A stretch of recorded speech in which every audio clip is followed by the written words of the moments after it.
નમસ્કાર વિદ્યાર્થી મિત્રો, ધોરણ 6 વિષય હિન્દી વિષયાંક સુબહ કે વિદ્યાર્થી મિત્રો, આપણે ગયા વિડીયોમાં જોયું હતું કે રેશમાને એને માતાને જે લાડુ બનાવવા હતા અને એ લાડુ બનાવવા માટે કેટલીક વસ્તુઓની જરૂર હતી, પણ ઘરમાં કોઈ વસ્તુ એ લાડુ બનાવવા માટેની જે વસ્તુઓ છે એ લેવા જઈ શકે એવું ઘરમાં કોઈ વ્યક્તિ હતો નહીં, કેમ કે એનો ભાઈ ગોલુ છે એ ખૂબ જ નાનો હતો. દાદા અને દાદીજી ખૂબ જ વૃદ્ધ હતા, એટલે સામાન લેવા જાય કોણ, એની માતાને મુશ્કેલી હતી. એટલે ત્યારે રેશમાએ કીધું હતું કે હું એ સામાન લાવી દઈશ. તો એની માતાએ કીધું તો એકલી જઈને લાવીશ? તો એને એટલે એ કીધું હા, હું આની પહેલાં પણ એકવાર લાવી છું. એવો રેશમાની અવાજમાં મજબૂતાઈ કે વિશ્વાસ આપણને જોવા મળ્યો હતો. તે ત્યાંથી આપણા પાઠ આગળ ચાલુ કરીએ કે તો ઠીક है तुम ही ले आओ, लेकिन ध्यान से जाना, सारा सामान नुक्कड़ वाली दुकान से ही मिल जाएगा. તો કીધું તો ઠીક છે, એ બરાબર છે, તો તું જ લઈને લઈ આવ કે બધો સામાન છે એ એક જ દુકાનેથી, જે કરિયાણાની દુકાન છે ત્યાંથી ને જ આપણને બધી વસ્તુઓ છે એ મળી જશે. थोड़ी देर बाद रेशमा सारा सामान लेकर लौटी કે થોડી જ વાર પછી એ રેશમા છે એ બધો સામાન લઈ અને પાછી આવી. उसने गोलू को आवाज दी, એટલે એમને ગોલુને અવાજ નાખ્યો કે જે થોડી વાર એની માતાએ શું કીધું, કાંઈ વાંધો નહીં, તું જા, એ બધો સામાન છે એ પેલી જે દુકાન છે ત્યાં તને મળી રહેશે. અને થોડી જ વારમાં એ બધો રેશમા છે બધો સામાન લઈ અને પાછી ફરી. उसने गोलू को आवाज दी, એટલે એનો જે ગોલુ કોણ છે, એનો નાનો ભાઈ, એમને તે અવાજ નાખે છે, બોલાવે છે. गोलू એ લો, મેં તમારા लिए टॉफी लाई, કે હાલે ગોલુ, હું તારા માટે ટોફી એટલે ચોકલેટ, હું તારા માટે ચોકલેટ લાવી છું. गोलू टॉफी पाकर खुशी से उछलने लगा, એટલે ગોલુને ચોકલેટ મળી એટલે ખૂબ જ આનંદમાં આવી ગયો, ખુશીથી એ કૂદવા લાગે છે. कुछ ही दिन बीते थे, પછી કેટલાક દિવસો વીતી ચૂક્યા. एक दिन शाम को रेशमा का घर दियो से झिलमिल प्रकाश से जगमगने लगा, કે કેટલાક દિવસ પછી રેશમાનું ઘર છે એ દીવડાઓથી એ પ્રકાશવા એટલે કે ચમકવા લાગ્યો હતું, કે રેશમાના ઘરમાં છે એ દીવડાઓનો પ્રકાશ છે એ ફેલાવા લાગ્યો હતો, કે એના ઘર છે દીવડાઓના પ્રકાશથી ચમકવા લાગ્યો હતો. પૂરા મોહલ્લા જગમગાને લગા, કે આખો વિસ્તાર છે, આખી ગલી છે એ આખો ચમકવા લાગેલો હતો, જગમગાને એટલે ચમકવા લાગ્યો હતો.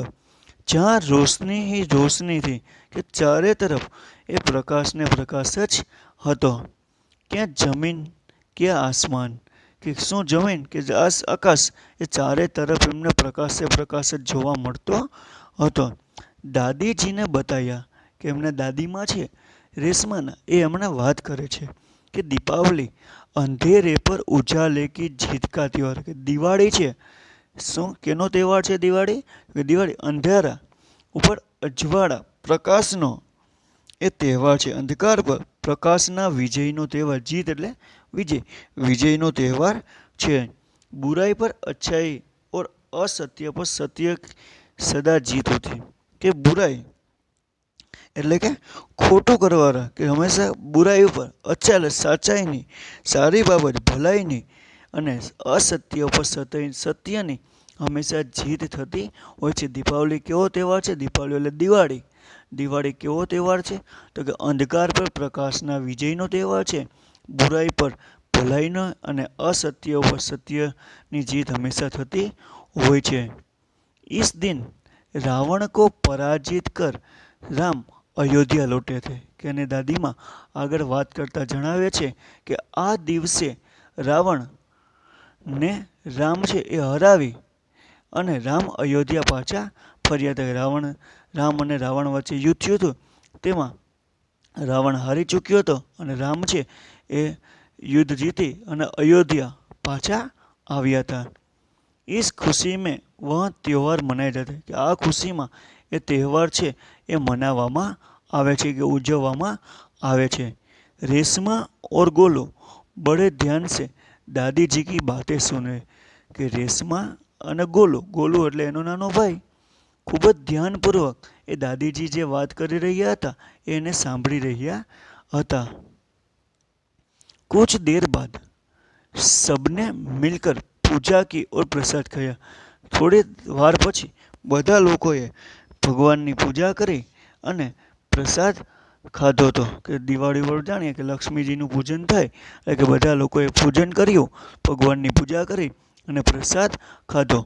गोलू अपने दोस्तों के साथ पटाखे छुड़ाने में मग्न हो गया कि गोलू एनो नानो भाई छे એ પોતાના મિત્રોની સાથે ફટાકડા ફોડવામાં છૂડાને એટલે કે ફટાકડા ફોડવામાં પટાકે એટલે કે ફટાકડા ફોડવામાં તે મગ્ન થઈ જાય છે કે સામાન્ય આપણે દિવાળી પર ફટાકડા ફોડીએ છીએ કે દીવડાઓ પ્રગટાવીએ છીએ કે આમ આ દિવાળી ઉપર જે ગોલું છે એના મિત્રોની સાથે ફટાકડા ફોડવામાં મગ્ન થઈ જાય છે। રેશમા अपने दादा दादी के साथ फुलझड़ियाँ जला रही थी અને રેશમા છે એ એમના દાદા દાદીજીની સાથે એ ફૂલઝડીયા કે જે ફૂલખડી આવે છે એ ફૂલઝડીઓ ફોડી રહી હોય છે, સળગાવી રહી હોય છે। ગોલુ એના મિત્રોની સાથે ફટાકડા ફોડે છે અને રેશમા છે એ એમના દાદા દાદીની સાથે એ ફૂલઝડીયા છે એ સળગાવતી એ ફોડી रही હોય છે। इतने में रेशमा ने क्या देखा कि गोलू ने जिस पटाखे को बुझा हुआ समझकर छोड़ दिया था उसमें से चिंगारियाँ निकलने लगी है कि એટલી જ વારમાં એ રેશમાને શું દેખાય છે કે ગોલુએ એને નાના ભાઈએ જે ફટાકડો સળગી ગયો એટલે કે બુજી ગયો છે તેમ ફટાકડો ઓલવાઈ ગયો છે એમ સમજીને એને છોડી દીધો તો એ જ ફટાકડો પાછો સળગવા લાગ્યો હતો, એમાંથી ફરી પાછી ચિંગારીયા એટલે કે સળગવા लाग्यो હતો। गोलू की पीठ पटाखे की तरफ थी અને ગોલુ છે એ ફટાકડાની પીઠ ગોલુ એની પાછળ બેઠો હતો। રેશમા ચિલ્લાઈ કે રેશમાએ ચિલ્લાવા લાગી કે જોરથી બૂમ પાડવા લાગી। गोलू गोलू बचो तुम्हारे पीछे पटाखा है એના ભાઈને બચાવવા માટે એ બૂમ પાડવા લાગી, ઊંચા અવાજે બોલવા લાગી કે ગોલુ ગોલુ તું બચી જા, તારી પાછળ ફટાકડો છે। કેમ કે ગોલુએ જે ફટાકડો છે એ ઓલવાઈ ગયો છે એવું સમજી અને છોડી દીધો તો એ ફટાકડામાંથી ફરી પાછી આગ એટલે કે સળગવા લાગ્યો હતો અને ગોલુ એની પાછળ બેઠો એટલે કે રેસમાં જોરથી બૂમ પાડી અને ગોલુને કીધું બચો તારી પાછળ ફટાકડો સળગે છે। पटाखों के शोर में रेशमा की आवाज़ दब गई कि એટલા બધા ફટાકડાઓ ફૂટતા હતા કે રેશમાનો અવાજ દબાઈ ગયો કે રેશમાએ જે ગોલુને બચાવવા માટે જે અવાજ નાખ્યો હતો એ અવાજ ગોલુ સાંભળી શક્યો નહીં। બાકી લોગ कुछ समझ पाते જો અવાજ ફટાકડાનો અવાજ ન હોત તો એ અવાજ રેશમાનો છે એ ગોલુ સુધી પહોંચત અને એને સમજી શકત। सबसे पहले रेशमा जल्दी जल्दी खुर्सी को धकेलती गोलू के पास पहुंची। पहला तो झड़प झड़प थी ए रेशमा છે પોતાની જે વહીવાળી ખુરશી એટલે વ્હીલ ચેર છે વ્હીલવાળી ખુરશી છે એને ધક્કા મારતી મારતી એ गोलूની પાસે પહોંચે છે। उसने गोलू को जोर से धक्का दिया और खुद आगे निकल गई। એમણે એની गोलू પાસે પહોંચી ગઈ પછી એને गोलूને જોરથી ધક્કો મારી દીધો અને પછી પોતે ત્યાંથી આગળ નીકળે। જો અહીં આપણે જોઈ શકીએ છીએ ચિત્રમાં કે રેશમા છે પોતાની વ્હીલચેર ઉપર બેઠી છે, અહીં ફટાકડો સળગે છે અને રેશમાએ એના નાના ભાઈ ગોલુને ધક્કો મારી અને બચાવવાનો પ્રયત્ન કરે છે। अपनी खुर्सी की गति के कारण એ પોતાની ખુરશી જે ઝડપથી જે વ્હીલચેર છે ફટાફટ એ પહોંચી દે ખૂબ જ ઝડપ હતી એના કારણે ધડામ જોડકા ધડામ हुआ કે એ ઝડપથી એ પોતે ગોલુ પાસે પહોંચી હતી એટલા માટે ખુરશીની જે સ્પીડ છે એ ઝડપ છે ખૂબ જ સારી રીતે ધડામ એવો અવાજ જોરથી ધડામ એવો અવાજ આવે છે। રેશમા की फुर्ती ने गोलू को जलने से बचा लिया। आम રેશમાની સ્ફૂર્તિ કે એને જે હિંમત કરી કે એને જે સ્ફૂર્તિ બતાવી એ સ્ફૂર્તિએ ગોલુને જલતા એટલે કે દાઝી જતા એને બચાવી લીધો હતો. જો રેશમા છે એ એમને બચાવવા ન જાત કે એ સ્ફૂર્તિ ન દાખવત, રેશમા ગોલુને ધક્કો ન મારત તો એ ગોલું છે એ ફટાકડો ફૂટવાના કારણે એ દાઝી જાત અને દાઝતા એમને બચાવી લીધો હતો. गोलू को कुछ समझ न आया कि उसने धक्का किसने दिया और क्यों. पर गोलू ने खबर ज नहोती कि एमनी पाछे फटाकड़ो जे एमने ओलवाई गयो छे एवुं समजी अने नाखी दीधो तो ए फटाकड़ो फरी सळगे छे एटले एने ए खबर ज नहोती. एटले गोलूने कांई खबर न पड़ी, समज ज न पड़ी कि एने धक्को कोणे मार्यो अने शा माटे धक्को मार्यो. धमाके की आवाज़ सुनकर माँ पिताजी भी बहार दौड़े કે એ જે ધડામ કરતો અવાજ આવ્યો જે એને ધક્કો માર્યો હતો એના કારણે જે અવાજ આવ્યો હતો એ અવાજ આવવાના કારણે અવાજ સાંભળી એ રેશમાના માતા પિતા પણ બહાર દોડી આવે છે. ચલે કે જે ધડામ કરતો અવાજ આવ્યો એના કારણે એ રેશમાના મમ્મી પપ્પા છે એ બહાર દોડી આવ્યા. ખુરશી રેશમા કે ઉપરથી और રેશમા નીચે કે ધડામ અવાજ શેનો આવ્યો હતો કે જે રેશમાની વ્હીલચેર છે એ ગતિ એટલે કે ઝડપથી સ્પીડમાં હતી એટલે એ ગોલુને તો ધક્કો માર્યો અને બચાવી લીધો, પોતે પણ ખુરશી ઉપરથી પડી જાય છે. એટલે રેશમા નીચે હતી અને રેશમાની ખુરશી એની ઉપર પડેલી હતી.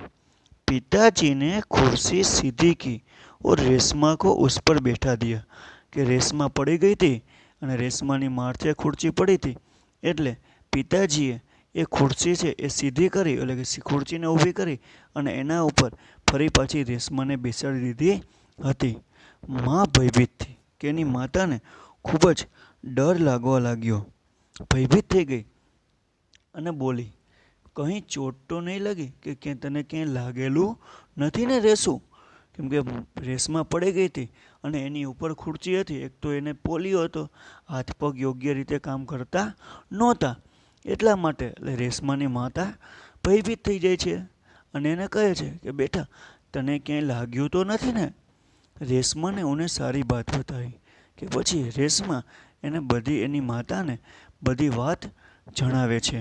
सबने रेशमा की पीठ थपथपाई, બધાએ રેશમાને શાબાશી આપી. પીઠ થપથપાના એટલે શાબાશી દેના. ગોલુ શા માટે શાબાશી આપી એમને? કેમ કે એમને એનો ભાઈ ગોલુ છે એને દાઝી જવાથી બચાવ્યો હતો એટલે એમણે શાબાશી આપી હતી. गोलू रेशमा के पास जाकर नाटकीय ढंग से बोला. ગોલુ છે એ રેશમા પાસે આવી અને નાટકીય ઢંગ છે એટલે કે એને નાટકીય રીતે કે ખોટે ખોટે કે નાટકની રીતે બોલે છે, દાદી આજ તો આપને મેરી જાન બચા લી. કે દીદી તમે તો, દીદી એટલે કે દીદી કોણ છે? એની રેશમા કે રેશમા એટલે કે દીદી તે તો આજે મને બચાવી લીધો. આપકા यह धमाकेदार धक्का मुझे हमेशा याद रहेगा. કે તે મને જે ધમાકેદાર ખૂબ જ ઝડપથી એ જે જોરદાર જે ધક્કો માર્યો એ ધક્કો મને હંમેશા યાદ રહેશે. શા માટે યાદ રહેશે? કેમ કે એ ધક્કો લાગવાના કારણે ગોલુ છે એ બચી ગયેલો હોય છે, નકર જો ધક્કો ન મારત રેશમા તો એ દાઝી જાત. સભી લોગ ખિલખિલાકર હંસ પડે અને આમ બધા લોકો છે એ હસવા લાગે છે.